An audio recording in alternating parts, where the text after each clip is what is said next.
Hello my dear friend, welcome to my channel. कैसे हैं आप सभी लोग? उम्मीद करती हूँ आप लोग बहुत अच्छे होंगे। जैसा कि लास्ट लेक्चर में मैंने मोशन बताया था आपको, मोशन और रेस्ट के बारे में बताया था, और डिस्प्लेसमेंट और डिस्टेंस भी पढ़ा दी थी। ठीक है। आई होप आप लोग ने वो सब रिवाइज कर लिया होगा। बिना रिवाइज के कुछ नहीं होता है, रिवाइज करना बहुत ज़रूरी है। ठीक है। जब आप रिवाइज करेंगे तभी आप आगे पढ़ पाएंगे और अच्छे से। तो जो लास्ट लेक्चर मैंने पढ़ाया है उसको अच्छे से रिवाइज कर लीजिए, तब आगे का लेक्चर देखिए।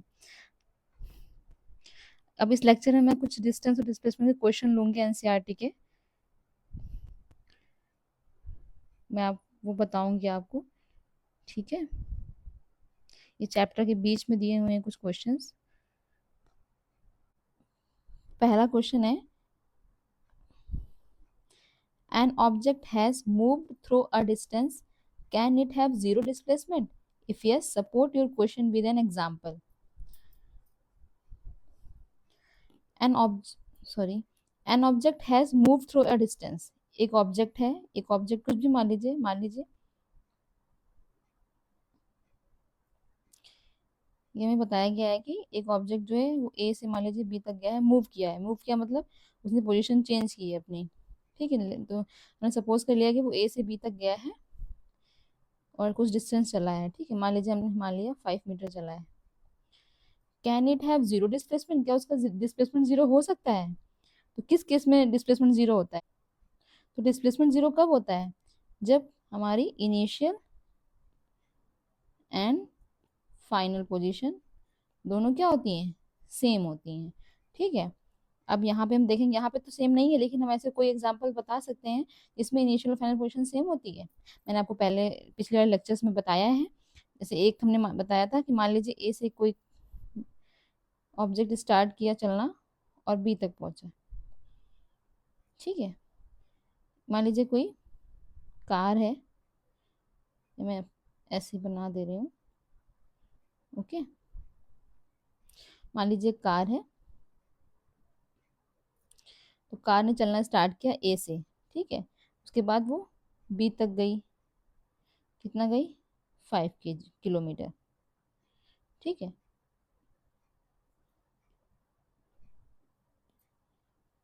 5 किलोमीटर। उसके बाद क्योंकि इनिशियल और फाइनल पोजीशन क्या हो, सेम होंगी, तभी डिस्प्लेसमेंट जीरो होगा। ठीक है। तो अब हमें क्या करना है? अगर हम बी से ए तक आ जाए दोबारा से, ठीक है, तो क्या हो जाएगा? इनिशियल पॉइंट भी वही हो जाएगा, फाइनल पॉइंट भी वही हो जाएगा। इसी बात पे आएंगे हम। ठीक है। मैंने दिखाने के लिए आपको नीचे से बनाया है। इसी बात पे आएंगे हम। तो इस केस में क्या है? इनिशियल पोजीशन क्या है? ए है ना? इनिशियल पोजीशन क्या है? ए। और फाइनल पोजीशन भी क्या है? ए है। दोनों क्या है? सेम है। ठीक है। तब इस केस में डिस्प्लेसमेंट क्या होगा? जीरो होगा हमारा। एक केस हमने आपको फुल रिवॉल्यूशन वाला बताया था कि जब कोई बॉडी किसी सर्कल के चारों तरफ मूव करती है, मतलब फुल रिवॉल्यूशन होता है, देन उस केस में जो इनिशियल पॉइंट है, मान लीजिए यहाँ से स्टार्ट किया और ये इनिशियल पॉइंट है और यही क्या है? फाइनल पॉइंट है। तो डिस्प्लेसमेंट क्या होगा? जीरो होगा। ठीक है। तो ये दो केस मैंने बता दिए आपको। कार जो है वो ए से बी तक गई, फिर बी से फिर ए तक आ गई। तब क्या है? इनिशियल और फाइनल पोजीशन दोनों सेम है, तो डिस्प्लेसमेंट क्या है? जीरो है। और दूसरा एग्जाम्पल मैंने आपको बताया फुल रिवॉल्यूशन वाला। कौन सा है? Full revolution case. इसमें एक पूरा चक्कर, एक सर्कल के चारों ओर एक कोई ऑब्जेक्ट लगाता है, तो उस केस में इनिशियल और फाइनल पोजीशन दोनों सेम हो जाती हैं। डिस्प्लेसमेंट क्या हो जाता है? Zero. Okay. I think, I hope आप लोग को समझ में आया होगा। ठीक है। अब नेक्स्ट क्वेश्चन देखते हैं। ये भी एनसीईआरटी का ही है। ये थोड़ा सा टफ होगा बच्चों आपके लिए, तो थोड़ा सा समझने की कोशिश करिएगा।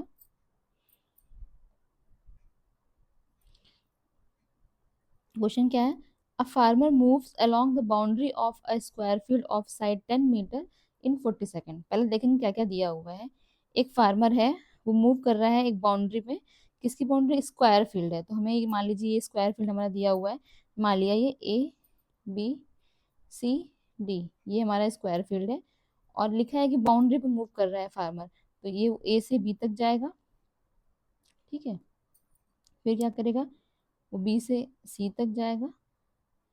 ठीक है, सी से डी, बाउंड्री पे जा रहा है, किनारे किनारे, सी से सी से डी तक जाएगा और फिर डी से ए तक जाएगा। ठीक है, टोटल पाथ हमें निकालना है कितना है। पहले तो देखेंगे कितना चला है वो, क्योंकि हमारी साइड क्या है, 10 मीटर है। ठीक है, तो स्क्वायर है, तो स्क्वायर में सारी साइड्स क्या होती है, इक्वल होती है। अगर एक साइड 10 मीटर तो सारी साइड्स क्या होंगी, 10 मीटर ही होंगी। ठीक है, तो इसमें लिखा है कि 10 मीटर की साइड का जो स्क्वायर है उसकी बाउंड्री पे वो 40 सेकेंड में चल पाता है पूरा, मतलब पूरा एक राउंड जो है, एक राउंड जो है ए से बी, ए से बी, बी से सी, सी से डी और डी से ए, एक राउंड जो है टोटल 40 सेकेंड्स में लगाता है। ठीक है, तो एक राउंड लगाने में तो कितना चलना पड़ेगा, पता है कि हमें स्क्वायर है और इसकी एक साइड 10 है, तो पूरे चारों साइड्स जो होती हैं उनका सम क्या हो जाएगा 40 मीटर, कि 10 + 10 + 10 + 10, 40 मीटर। 40 मीटर 40 सेकेंड में चलेगा। ठीक है, इट मीन्स 1 मीटर जो है 1 सेकेंड में चलेगा, या फिर हम कह सकते हैं 1 सेकेंड में वो 1 मीटर चलेगा। ठीक है, अब आगे देखते क्वेश्चन में क्या दिया हुआ है। What will be the magnitude of displacement, displacement निकालना है हमको। हमें निकालना क्या है यहाँ पे, डिस्प्लेसमेंट निकालना है। डिस्प्लेसमेंट निकालना है कि डिस्प्लेसमेंट क्या होगा। Magnitude of displacement of the farmer at the end of 2 minutes 20 seconds, 2 minutes 20 second बाद जो है डिस्प्लेसमेंट क्या होगा, ये निकालना है। ठीक है, हमें पता है कि 1 सेकेंड में वो 1 मीटर चलता है, 1 सेकेंड में वो 1 मीटर चलता है। ठीक है, देन 2 मिनट्स 20 सेकेंड्स, कितने सेकेंड्स होंगे पहले ये निकाल लें। 2 मिनट्स 20 सेकेंड्स कितने सेकेंड्स होंगे, टोटल होंगे 20 मिनट में, सॉरी 2 मिनट में होंगे वन 120 सेकेंड प्लस 20 सेकेंड, है ना। 120 सेकेंड इसके और 20 सेकेंड ये, तो कितना हो जाएगा 140 सेकेंड।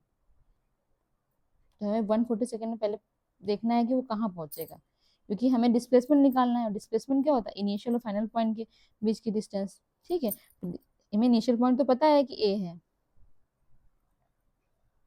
लेकिन फाइनल पॉइंट तो नहीं पता ना। फाइनल पॉइंट तो नहीं पता ना कि फाइनल पॉइंट बी होगा, सी होगा या डी होगा या फिर ए ही होगा। कैसे पता करेंगे, इसी के थ्रू पता करेंगे अभी। ठीक है, अब 140 सेकेंड में कितना चलेगा वो, 140 सेकेंड मीन्स 1 सेकेंड में 1 मीटर चलता है, तो 140 सेकेंड में कितना चलेगा, 140 मीटर चलेगा। ठीक है, टोटल कितना चलेगा 140 मीटर।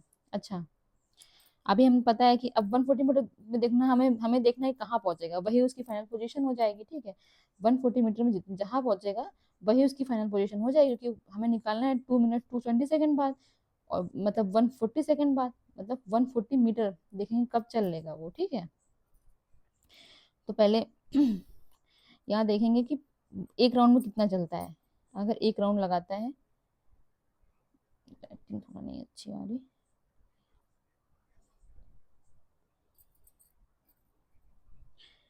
अगर एक राउंड लगाता है,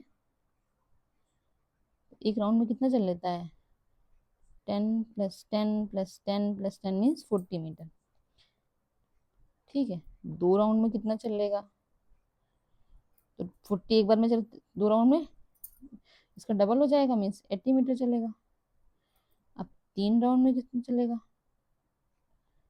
3 राउंड में 40 पहली बार में चला, 2 × 40 दूसरी बार में चला, 3 × 40 में 120 मीटर चलेगा ना।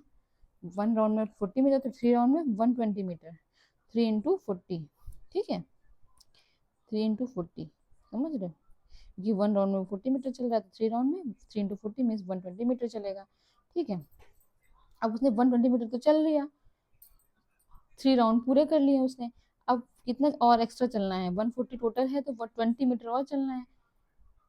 तो अगर मान लो उसने ए से स्टार्ट किया, इनिशियल पॉइंट हमारा ए है, ए से स्टार्ट किया तो ए से बी गया, बी से सी, सी से डी, डी से ए, एक राउंड चल गया तो कितना 40 चल गया, दूसरे राउंड में 80 तक चल गया, तीसरे राउंड में देखा कितना 120 तक चल गया।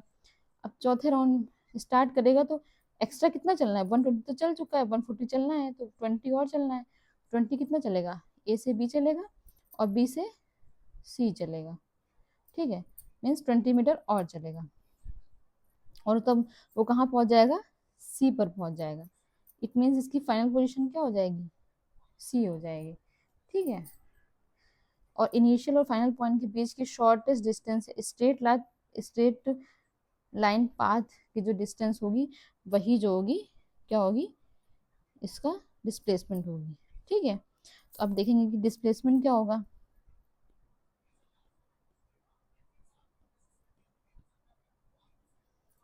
डिस्प्लेसमेंट क्या होगा, तो डिस्प्लेसमेंट क्या होगा, एसी होगा डिस्प्लेसमेंट। और एसी क्या है यहाँ पे, हम देख सकते हैं एसी क्या है पूरा, ये है डायगोनल इसका, है ना, स्क्वायर का डायगोनल। और स्क्वायर का डायगोनल क्या होता है,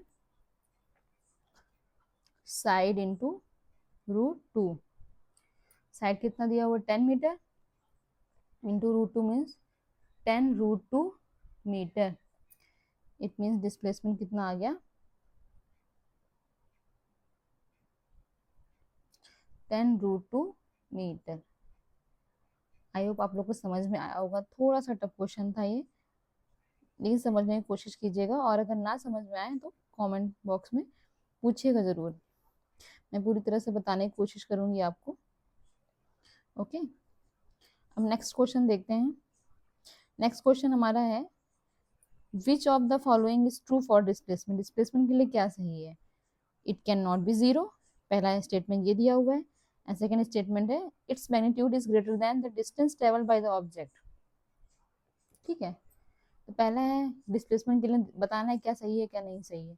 it can not be zero, क्या जीरो नहीं हो सकता कभी, डिस्प्लेसमेंट कभी जीरो नहीं हो सकता, ऐसा तो नहीं है। अगर हम जिस पोजीशन से स्टार्ट करें, अगर हमारी इनिशियल एंड फाइनल पोजीशन दोनों क्या है, सेम है, ठीक है, तो इस केस में डिस्प्लेसमेंट क्या हो जाता है, जीरो हो जाता है। इस केस में डिस्प्लेसमेंट क्या हो जाता है, जीरो हो जाता है।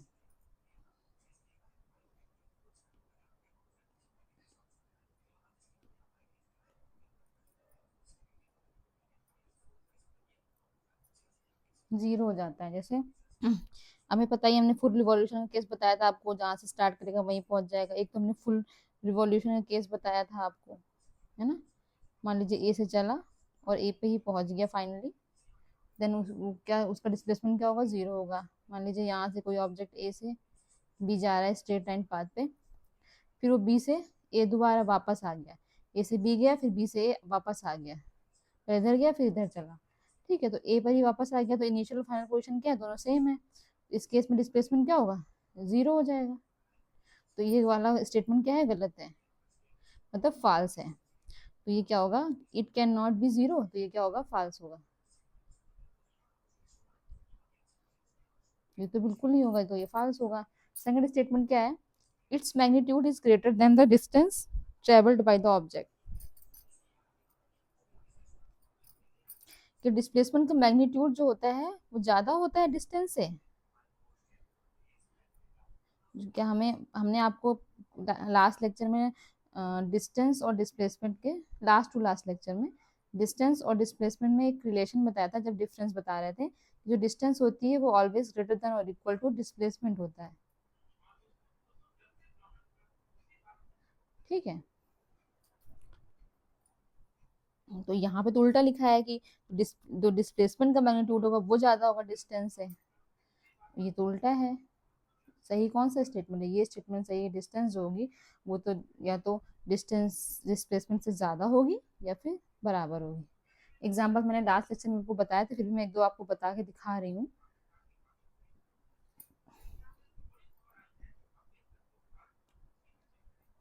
मान लीजिए कोई ऑब्जेक्ट ए से बी गया और वापस उसी पाथ पे आया और यहाँ पे सी पर रुक गया, ठीक है।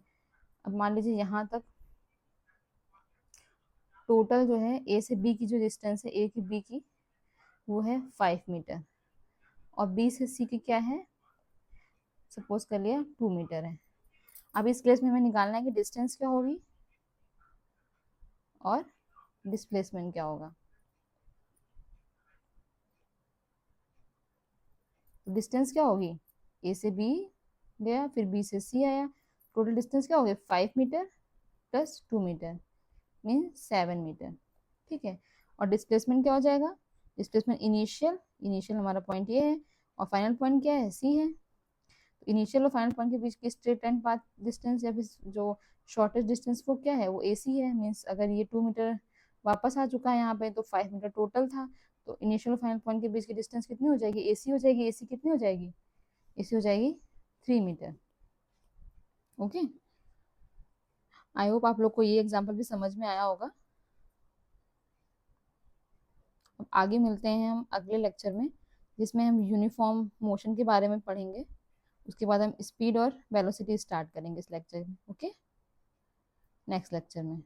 ओके, आई होप आप लोग को समझ में आया होगा। कोई भी क्वेरी हो जरूर से जरूर कमेंट बॉक्स में पूछिएगा। ठीक है, ओके, थैंक यू।